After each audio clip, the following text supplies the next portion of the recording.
Ah, você quer saber se a máscara funciona contra o Covid-19, não é? Por que não disse logo? Antes de iniciarmos a nossa fala especificamente sobre máscaras, nós vamos precisar falar sobre Flige, Karl Flige, um alemão, ele bacteriologista e higienista. Em meados de 1920, ele não tinha o que fazer e resolveu analisar a saliva das pessoas. Quando as pessoas espirravam, tossiam, falavam, o que era que acontecia com a saliva delas. E essa foto aqui é uma foto muito interessante desse momento exato em que a pessoa tosse, espirra, né? É uma foto batida com uma câmera especial, mas é uma foto real. Isso é muito importante que se entenda. E nesta foto nós percebemos aqui, observando, 3 tipos de gotículas que hoje são chamadas de gotículas de Flige. Então nós temos gotículas mais pesadas que logo que saem da boca, elas tendem a cair no chão. Nós temos umas gotículas mais leves que logo que saem da boca tendem a ir para o alto por conta delas serem muito leves. E nós temos umas gotículas de tamanho intermediário que ficam em suspensão no ar. Essas nem sobem muito alto e nem caem no chão. E qual a importância disso? Na época, uma das doenças que preocupava muito era a tuberculose. E aí você observe nessa imagem um pulmão que já tem algumas cavernas de tuberculose, que gosta de se localizar na parte superior do pulmão direito. Você encontra aqui nessas cavernas, nessas regiões, nessas lesões, o Mycobacterium tuberculosis. E quando a pessoa tosse, ele sai daqui caprichosamente, passando por todos os brônquios e sem bater em nenhuma das paredes. Ele precisa passar pelo meio do brônquio, passar pelo meio da laringe, faringe, até chegar ao ambiente externo. E precisa encontrar uma pessoa que aspire essa gotícula de Flige e que também penetre pelo brônquio e se estabeleça no pulmão. Se essa gotícula se grudar, por exemplo, no nariz, na língua, a doença tuberculose não vai se estabelecer.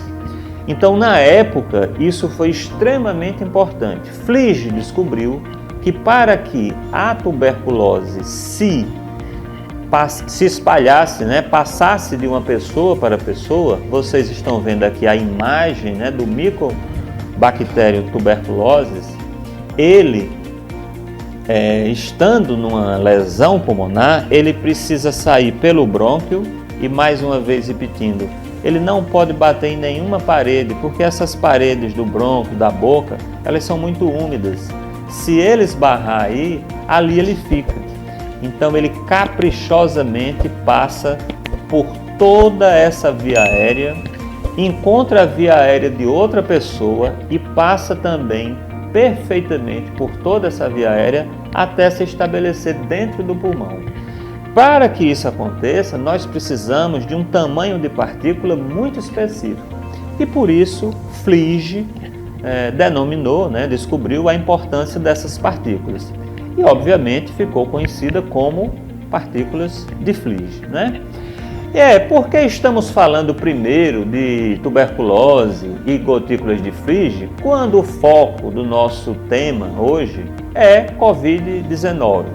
Porque nessa imagem aqui, é uma imagem obviamente ilustrativa, está mostrando o vírus da Covid-19 saindo do nariz de uma pessoa ou entrando no nariz de uma pessoa. E essa aí é a imagem que a gente constrói na nossa cabeça de como o vírus sai. A gente imagina que o vírus sai sozinho, livre. E não é assim. Ele sai nas gotículas de Flige. Eu estou aqui com uma outra imagem, que é uma imagem de gotículas de água se evaporando. Isso aqui no microscópio, você observe como fica a estrutura da água, né? Dessas moléculas, o arranjo dessas moléculas de água. E eu estou colocando água por quê? Porque eu não encontrei uma foto de uma gotícula de Flige. Então, se você gostar, tiver interesse de contribuir com o nosso canal, você pode, se tiver uma foto, se você conseguir uma foto das gotículas de Flige, nos enviar. Seremos muito gratos. E dessa forma é que as gotículas de Flige se comportam. Elas vão desidratar e dessa forma vão ter a sua ação. Nessa imagem aqui, você está vendo uma clara em neve, né? Uma clara de ovos que foi batida até ficar no ponto de neve. Em seguida, você pode adicionar açúcar. E não se preocupe, eu não vou aqui dar receita de bolo. É que a clara em neve, ela misturada, batida, né, no ponto de neve, mesmo com açúcar, ela tem uma deformidade fácil, ela se deforma muito fácil em função de sua umidade. Quando você coloca no forno, coloca numa forminha e coloca no forno, ela vai virar aquele docinho que é conhecido como suspiro, né? E qual a diferença do suspiro para a clara em neve? É que no aquecimento do forno, a água evapora e o que fica no suspiro? As proteínas da clara e o açúcar, essa mistura que a gente chama de glicoproteína. Então, por que é que eu estou falando isso? Porque é mais ou menos isso que acontece com as gotículas de Flige. Quando eu estou falando aqui para você, as minhas gotículas estão saindo. E elas, ao saírem de um ambiente úmido, que é o meu pulmão, e entrarem em contato com o ar, que é muito mais seco, elas vão desidratar. Nesse processo de desidratação, ela fica com estrutura mais enrijecida, assim como o suspiro. E dentro dessa gotícula ressecada, leve, que fica em suspensão no ar, nós teremos ali muitos vírus, não um ou dois, muitos vírus, porque os vírus são extremamente pequeninos, extremamente pequenos, né? E aí, agora podemos falar da máscara, né? Por que que eu falei de tanta coisa antes de falar da máscara? Eu vou explicar. Primeiro, vocês estão vendo aqui desde máscaras artesanais, né? Como máscaras cirúrgicas e até a máscara N95, né? Essa máscarazinha que tem uma capacidade de vedar e fechar melhor a saída de ar. No comecinho desse vídeo, eu não sei se você percebeu, o meu óculos ele ficou embaçado, né?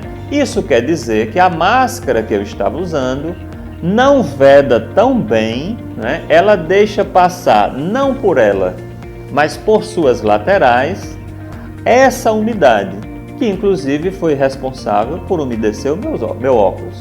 Se você não percebeu, volte o vídeo para o começo e observe que o meu óculos está embaçado no começo.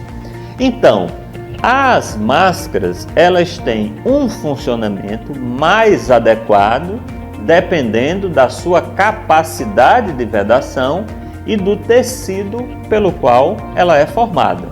E isso foi comprovado por estudos. Então, nesse estudo que eu estou trazendo aqui, é uma revisão, né, latino-americana na revista de enfermagem, mas foi feito tecnicamente dentro de laboratório.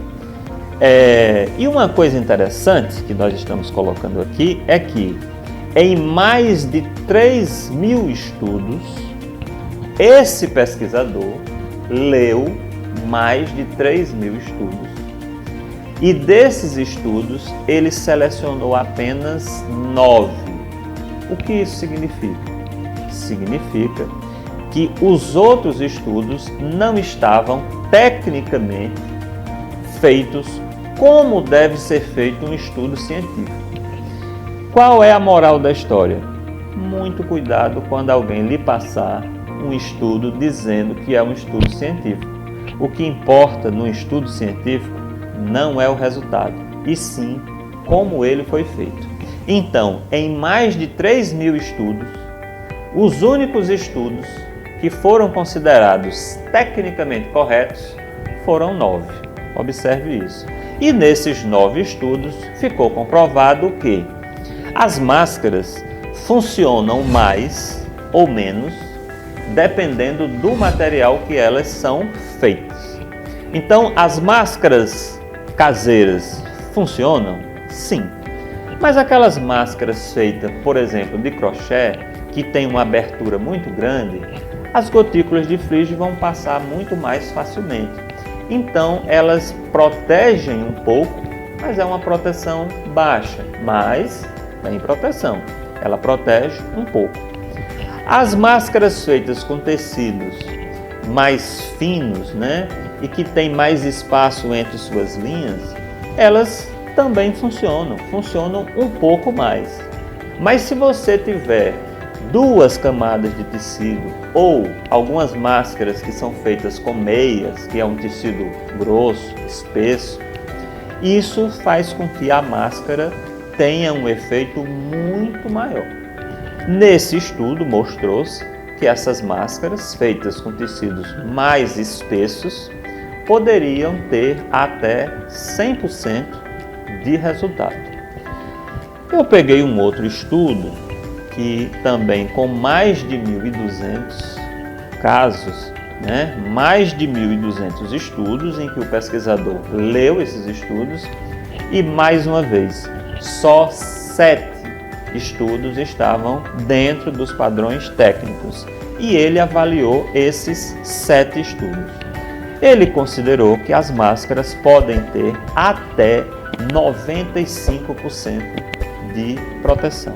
Ou seja, as máscaras realmente funcionam desde que a forma como ela é feita para evitar aquele escape e também o material com que ela é feita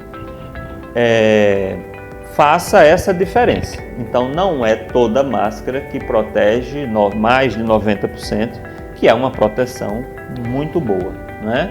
Um informe técnico realizado pela Fiocruz, ele concorda, né? Ele está de acordo com esses estudos. Ele fala que dependendo do tipo de tecido e da maneira como a máscara é feita, se ela veda bem, ele realmente tem a sua eficácia. Ou seja, as máscaras sim funcionam. E aqui eu lanço uma pergunta. As máscaras são eficazes e eficientes? Faz diferença ter eficácia e eficiência?